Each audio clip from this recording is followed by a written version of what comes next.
So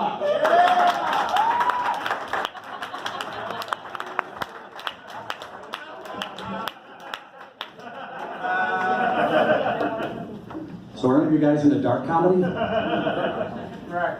Consider that your trigger warning, which is more than you get from a deranged coworker. So last week I was downtown. I tried to help a blind woman get across the busy Chicago street. I didn't push her hard enough. My granddaughter's playpen has a warning label on it. It says, infants can suffocate on soft bedding. Where were these helpful hints when my kids were young? For whatever reason, kids are comfortable around me when I talk about sex.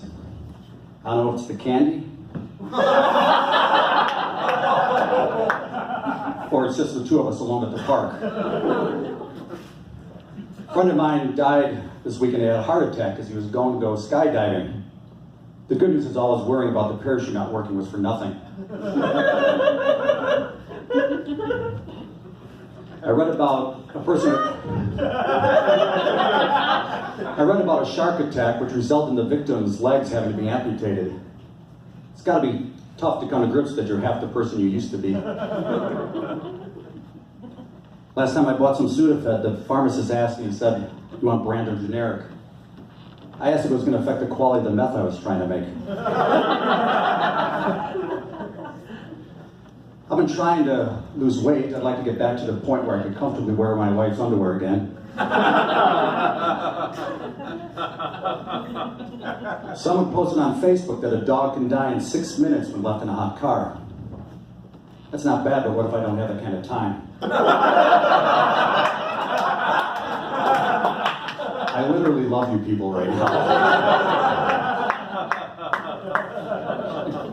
Of course, it begs the question, how long would it take for a baby? Hey, I love you, remember, stay with me.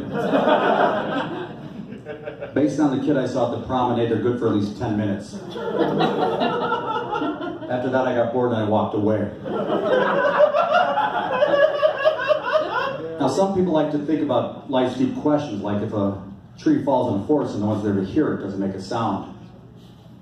I wonder things like if a baby falls in a pool and there's no one there to hear it, does it still drown? I used to date a mute girlfriend. That means she talked with sign language. It was awesome because whenever I wanted to shut her up, I just tied her hands behind her back. I did the same thing in the bedroom. Not because I was into that kind of thing. I don't like when women talk during sex. All those years of women saying, "Never mind, Ray, I'll do it myself," really took its toll. But my wife and I have been married for so long, we have what I like to call grizzly bear sex. That's when she lays there and plays dead, in the hopes that I'll leave her alone and quickly go away. What she doesn't know is I'm actually into that kind of thing. But I give her some credit for trying to spice things up in the bed, and she said, "Why don't we make a sex tape?"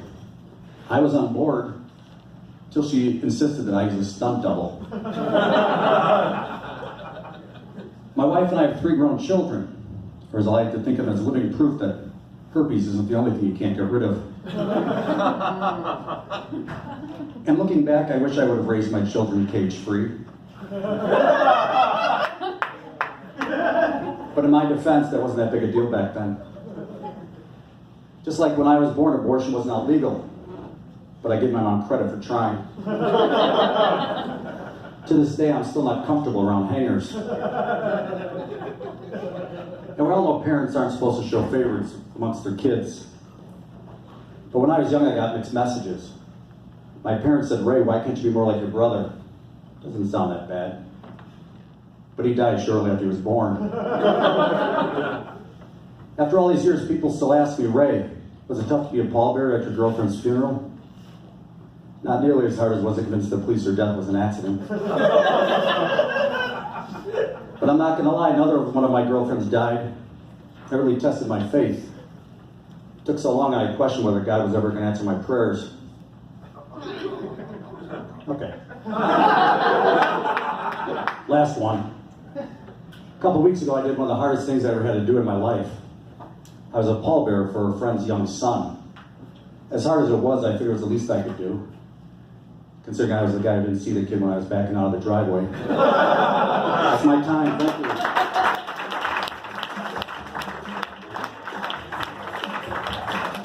you. Is this yours? Yeah. I'm not standing tall for that shit. You fucking serial killer.